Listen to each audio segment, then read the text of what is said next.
In a year filled with memorable foreign trips, U.S. President Donald Trump's first visit to South America to attend the meeting of G20 leaders in Argentina is bound to make headlines.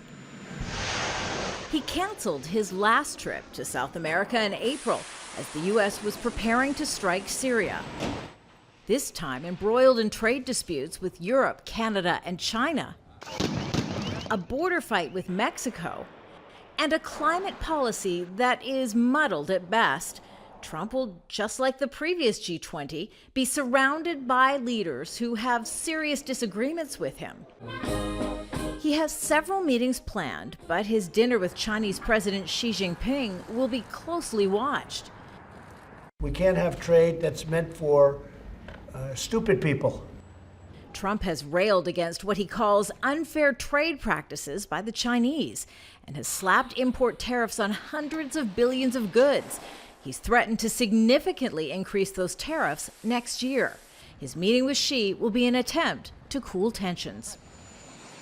He was supposed to meet with Russian President Vladimir Putin, but abruptly announced on Thursday he's canceling it over concerns about the recent Russian incursion in Crimea, which has heightened the possibility of war with Ukraine.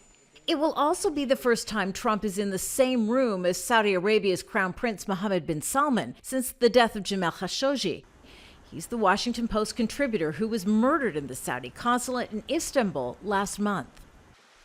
Trump has faced heavy criticism following his recent decision to back the kingdom and ignore the assessment of the CIA, which reportedly believes the Crown Prince was involved.